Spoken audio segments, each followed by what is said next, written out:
Today we're talking about the 2018 Shane Black film, The Predator.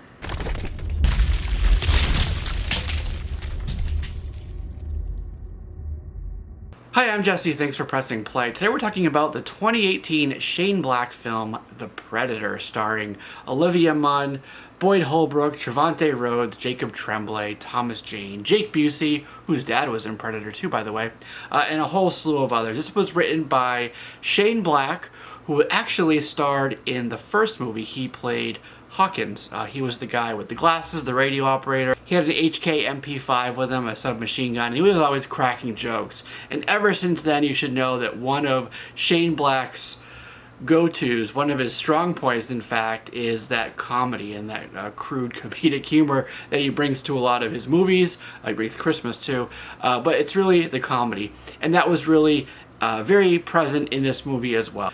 There was this group that Boyd Holbrook's character had to team up with called the Loonies, and they were just cracking jokes back and forth, and that was one of the things that I liked a lot about this.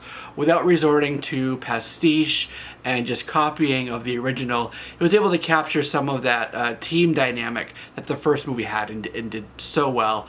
In fact, since we're talking about that, I'll kind of blend right into that.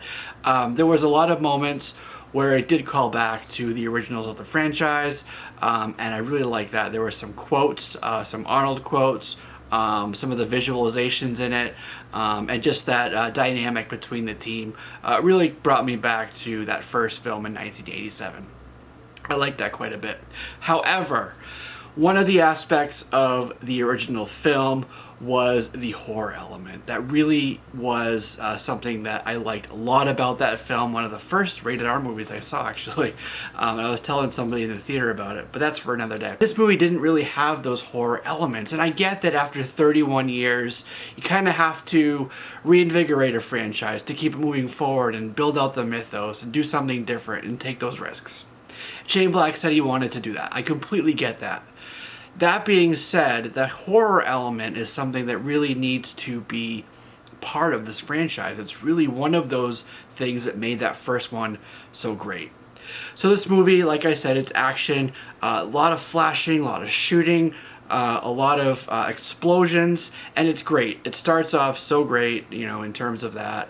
You just don't know what's going to happen from one minute to the next. You go from the forest to the suburbs to space to a military base on the side of a dam. You know, it goes all around. And then we get to the third act, and the third act is a big mess.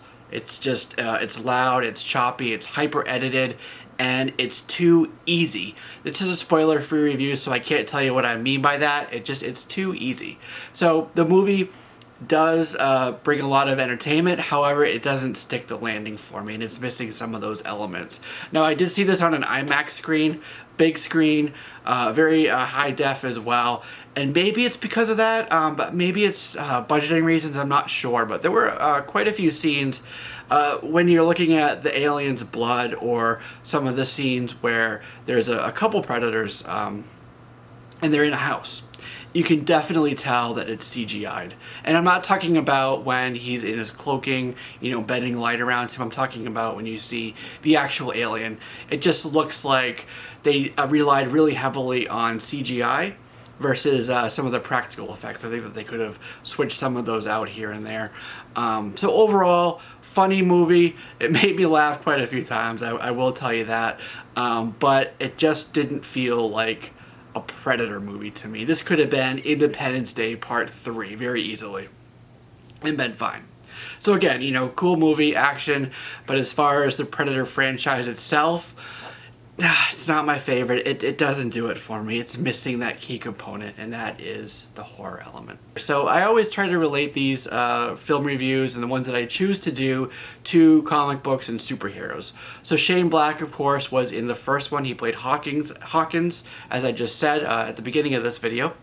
And he was holding a comic book in there, and that comic book was Sergeant Rock, which was something that came out in what we call the Bronze Age, the 1970s, you know, around that time frame. So that's when you could see that.